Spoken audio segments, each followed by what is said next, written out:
If you're thinking about moving to a new country, you're in the right place. I'm going to give you 5 steps that you need to make sure you've thought about before making that big move. Number 1, prepare yourself mentally. What do I mean by preparing yourself mentally? I mean, you need to think about how you're going to live life without family. They could be really far away. You're not going to have any support from the people that you know, you've grown up with, your friends, your family. There's not going to be anyone you can go to when things are going bad. If you're having a bad day or you're feeling lonely, you're not going to have anyone to go to. So prepare yourself for that feeling. Prepare yourself for being strong and independent and having the belief in yourself to make things work when you're not feeling like it. One of the most crucial parts of preparing yourself mentally is realizing that there's no turning back. If you put into your head that once you make that big move, you won't ever be going back to your original life, you can't just jump back on a plane and come back home, you'll make it work. But if you go to a new country and you always have it in the back of your head, or if your friends have told you, if it doesn't work, you can always come back home, right? It will never work.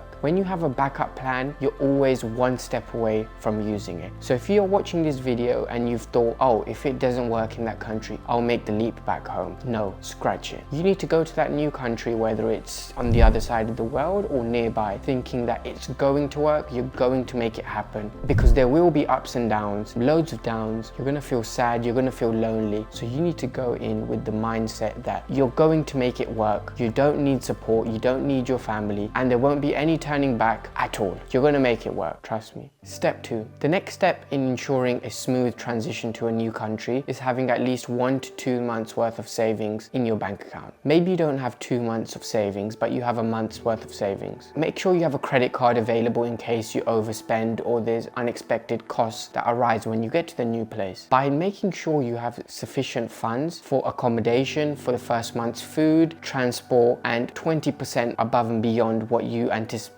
it will ensure that you don't feel uncomfortable spending less to get around. If you've got extra funds in your bank account when you move to that new country, you'll feel open to exploring, going out, meeting new people, going to job interviews and not feeling like you're on your last dime. When you move to a new country, there's going to be a lot of traveling around, going to loads of new interviews, going to the local shopping center, finding out new things, new areas which you don't have a clue about. So make sure you have at least 1 to 2 months worth of savings in your bank account and a credit card just in case, because the last thing you want to do is move to a new country and then call back your friends and family for some extra money. That's the worst. The first thing, they're going to pay a lot of fees. Second, it's going to take like 3 to 5 days for that money to arrive internationally. So make sure you're prepared. That doesn't mean have 6 months of savings, 3 months of savings, because you're going to get a job the moment you arrive, and it doesn't take long, I promise you. When you move to a new country, getting a job is much easier than the people that are already within the country. Employers value the fact that you have a new perspective, a newfound energy, motivation for success. They know that you've moved country, you're a brave person, you don't let anything put you down. So if you're thinking, would I be able to get a job within a few weeks? The answer is yes. It will take maximum of 3 weeks, 4 weeks to get a new job when you move to the new country. It doesn't have to be your ideal job to begin with, but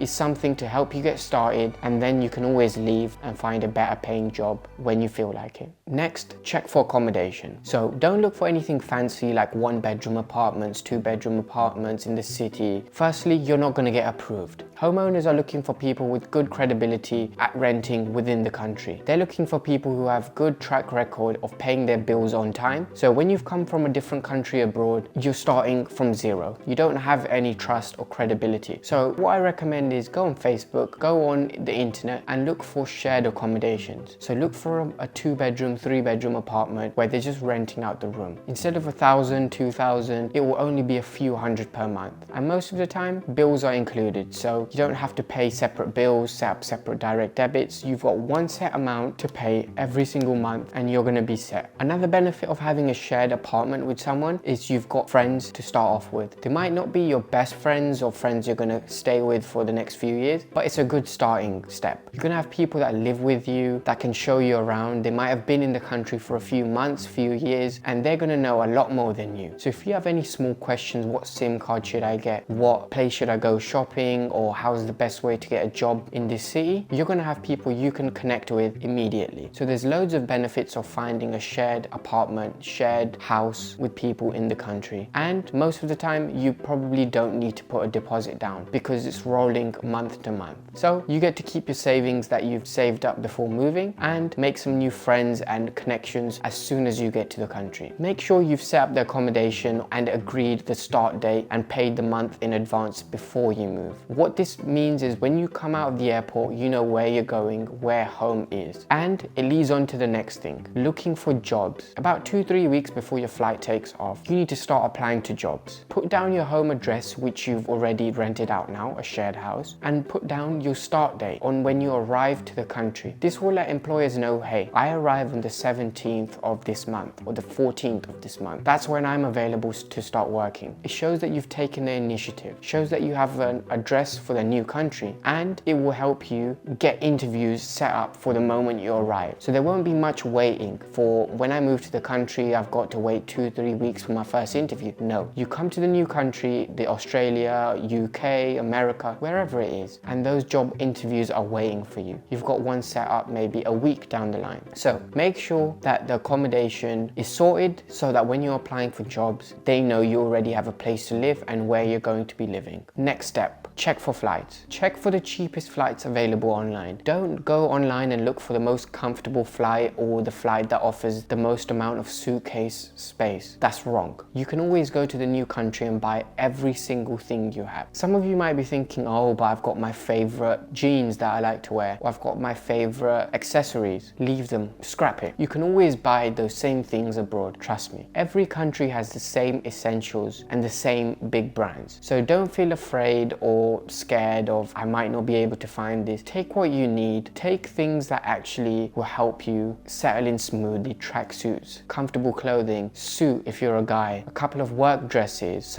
couple of shoes, heels, transferable clothes which you can wear wherever you want and you're not constricted to where you can wear them. So don't bring a fancy dress with you for a special occasion because that's going to waste space. And you can always buy a new one when you get to the new country. So check for flights, the cheapest ones available, and then make the booking now. Next, get a foreign number. If you can, go on eBay online and find the SIM card company for the country you're moving to. Order it home. It might take a week to arrive, but this way you can put down on your CV for the jobs your new number for that new country. It makes them think you're well prepared. You've got your accommodation, you've got your phone number, you're ready to go. By having a phone number, it allows new employers in the country to give you a call. If you're using your home nation's SIM card, it makes things difficult. They're going to start thinking about the cost of giving you a call. Are you even coming? If you got a SIM card for the country you're moving to, it creates a good impression. It shows them you're prepared and you're about to make the move within the next few weeks. And the final thing, guys, I started off the video by saying this, but remember, when you make that move, there is no going back. You don't want to go back. The reason you're watching this video is you've considered 10%, 50%, or you're sure you're gonna make that move abroad. Put in your head, you're going to make it work. There's nothing that can stop you not having friends for 2 or 3 months, not having your partner with you for 2 or 3 months, not having the job of your dreams for a few months. That's gonna stop you from making the move and turning back. If you turn back once, guys, you will never be brave enough to make the move to another country again. I assure you of that. If you're someone who is ready to make that jump to the new country, book the flight, book your visa, make sure it's a short-term visa because you can always extend the visa when you get to the country. Make that move, guys, and remember, don't turn back. Thank you for watching the video, guys. If you enjoyed the video and want to see more videos like this where I convince you to make brave and exciting moves for your life and open a new horizon of things you never would have seen in your home country, click the subscribe button, click the like button and comment down below. Where are you thinking of moving and why are you thinking of moving there? We'll have a little discussion down below.